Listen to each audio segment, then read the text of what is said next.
Get in here. Yeah. Get in there and shave this down. It doesn't show. I mean, if it's not perfect, it's not going to show. But you want it to be kind of snug. Part of the integrity of the joint. I mean, the thing about this joint is you take a lot away, but you replace it with more wood. You know, the other piece fills it up again. So if you have a good fit, you're essentially not really taking the wood away. It's still there. It's just going in a different direction. So you do maintain some strength if you have a good joint. If everything's kind of sloppy, it's not going to be as good. So this one looks like it's...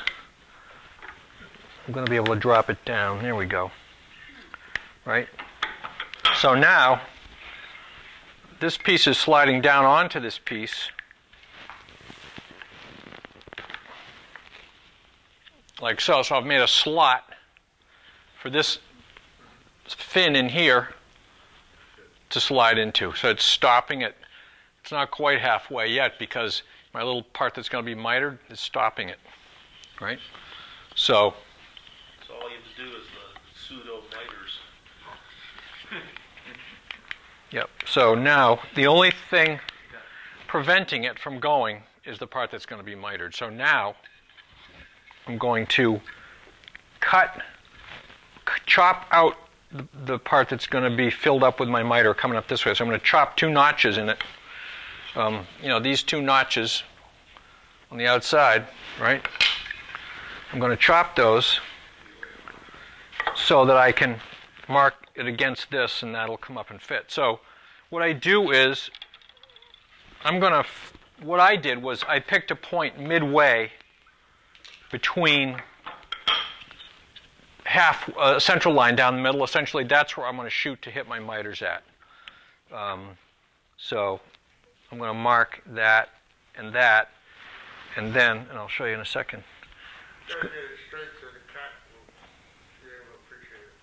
Yeah, that's the only. Yeah, that's probably the only creature that'll be down this low. So I'll mark that out.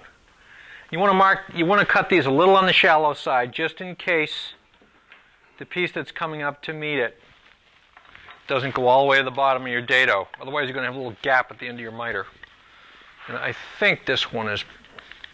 Let me see how careful I'm going to have to be. Not very. That goes right to the bottom, so I should be able to cut this miter. So now, I'm going to put this down on the bench. Put it here so the camera can see it, hopefully.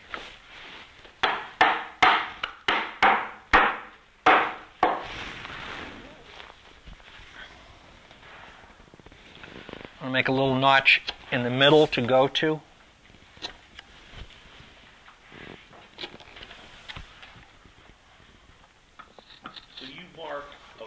There's a mark on there for the depth you're going to? Yeah, that was my thirds. Remember when I initially divided it in thirds? I do. I'm going down to that third. Okay. So you had previously described the third on there. That's right. And that's the third that I set my router plane to also. Because that decided how deep my dado was. And so now I'm pairing these.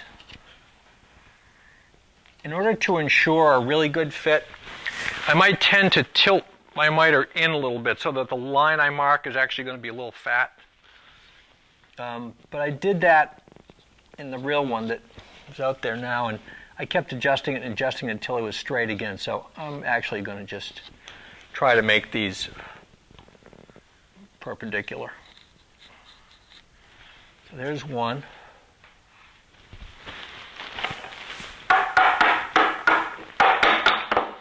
Cut one side, cut that miter in, right? Are you saying you're doing a 45? No, it's not a 45. No. If these crossed like this, like your window, it would be 45. It doesn't really matter what the angle is, right? It doesn't really matter. No, you said something about going fit. It doesn't, no, you're right. It doesn't matter what the angle is because you're marking the other piece from it. From it, yeah. I mean, you can make a wavy line if you wanted to really show off. Yeah.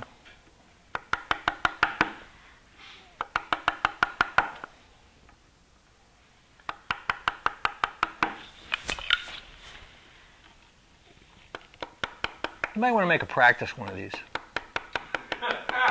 So, You know, I mean, really, it's you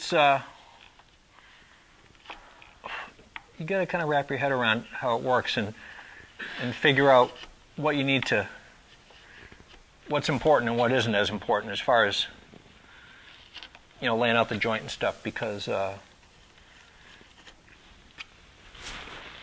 you know, it's just easier to have done one before you do the one that's actually going to be on your table. Make sure my X's are on the same side so my orientation is not backwards. At this point it doesn't matter, but it will matter once I cut these. So I push it in until my bottom piece is right up against the notches I just cut. So it's pressed right up against them. Now I'm going to reach in there. I'm going to mark that miter onto my bottom piece. I'm going to take my bottom piece out and cut it. So there it is sitting there. Mark this with a marking knife. And you know, I don't use marking knives that much. But in this case, you really do want to. well, now that you showed me, there's much to it, is there? Yeah, right. There's nothing to it, Mike. Right. There's nothing to it. So Michael's actually talking about the So yours will be done before Steve can. Miterat, and actually my original marking gauge setting for how deep this was going to be, which I since sort of lost. Is that true? Is it that big? No, this got changed. See, I've got a 2-post marking gauge. I actually need a 3-post marking gauge. So, There you go. so get to work on that, will you guys? Yeah. We made one with the 12 what? 12 posts. Yeah, I think I've seen a picture of that on this. Actually, we had it when we did the joinery symposium a few years ago, Al. At the guild meeting. These out, and I'll go down to the depth that corresponds to the depth of the part I left on this one. I'll mark this with a pencil so you can actually see it. Actually, one of the difficult parts about making the real one on the table is it's just so small. You know, it's really tiny. And it doesn't really matter if I go deeper than the marking gauge mark I just made. It would just disappear down into the dado, but I'm going to cut right to my line with the sort of apprehension that it might be too loose. Normally I'd leave a little, but just for the heck of it, I'm going to go to it and see how it goes.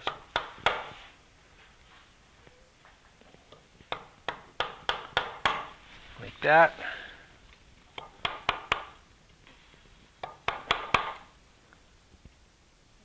So did everybody enjoy the carving symposium?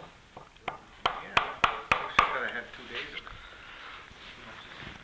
it. I know. I wanted to sit and listen to Demetrios for a while, but I couldn't.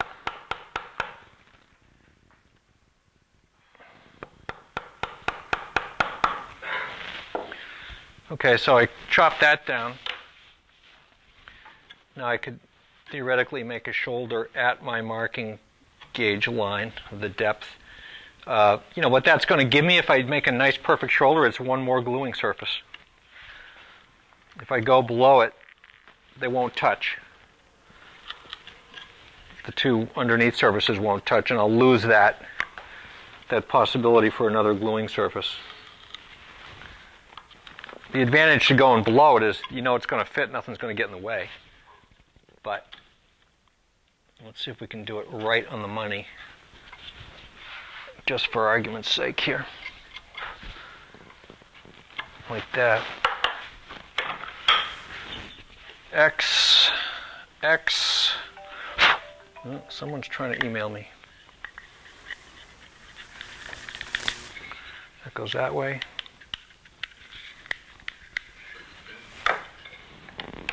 It will bend if they're too tight. It'll it'll bow it right up. It'll bow it that way. It's a good fit. It's a little too good, I think. Yeah, that's a little too tight. So the good news is that it's been rubbing in there at the tight spots, and now when I take it apart, I can see where it's. That looks like a dangerous thing to do, doesn't it? You get your chin over the top.